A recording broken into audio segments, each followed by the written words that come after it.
পক্ষে আসতে হয়তো ভয়, এটা 100% নিশ্চিত। সেই কারণের জন্য আপনারা সবাই মিলিতভাবে একটা স্লোগান কিন্তু আপনারা আওয়াজ তুলবেন, এই আওয়াজের ভয় যেন আর অত্যাচার আক্রমণ না হয়, এটা আপনারা পাবেন তো? ইনকিলাব ইনকিলাব, মূল নিবাসী ভারতবর্ষ ভারতবর্ষ, আইএসএফ আইএসএফ। বাহ, এই যে আওয়াজ আপনারা তুলেছেন, এই আওয়াজের মাধ্যমে বুঝিয়ে দিয়েছেন যাদবপুর লোকসভা থেকে আইএসএফ এর প্রার্থী দিল্লি যাচ্ছে। সত্যি বলতে কি, আপনারা এসেছেন না ভারতের বিভিন্ন প্রান্ত থেকে, কাউকে কিন্তু ভাড়া করে আনতে হয়নি, কাউকে গাড়ি রিজার্ভ করেও আনতে হয়নি।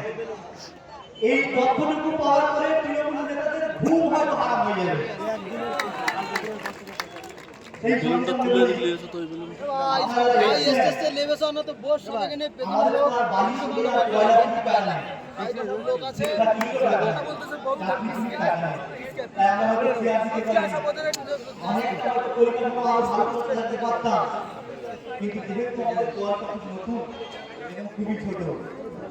সেই ক্ষেত্রে আপনারাই প্রমাণ করে দিচ্ছেন এই দলটা হয়তো খুবই সামান্য কয়েকজনের মধ্যে শুধু রাজ্যটি নয়, এটা ন্যাশনাল পার্টিতে খেলবে। এটা কিন্তু একটা সময় আমাদের আপনারা এসেছেন, আপনারা কিন্তু সবাই প্রত্যেকে সমস্ত আইএসএফের সমর্থক কর্মী নেতৃত্ব যারা আছে তারা কিন্তু অসংখ্য বড় মাপের মূল্যবান রত্ন।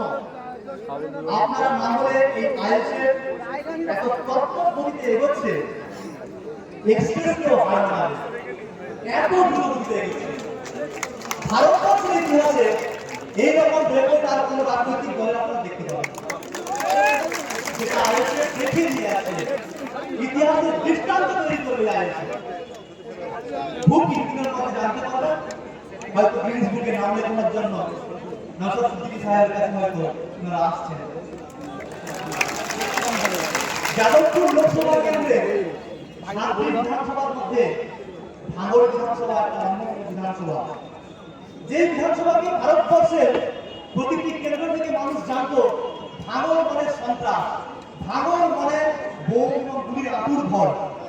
এই জিনিসটা কিন্তু নওশাদ সিদ্দিকী সাহেব বিচ্ছেদ করে প্রমাণ করে দেখেছেন যে ভাঙড় মানে সন্ত্রাস নয়, ভাঙড় মানে বোম গুলি বন্দুক নয়, ভাঙড় মানে উন্নয়নের রাস্তা দেখানো, ভাঙড় মানে পশ্চিমবঙ্গের মডেল, ভাঙড় মানে ভারতবর্ষের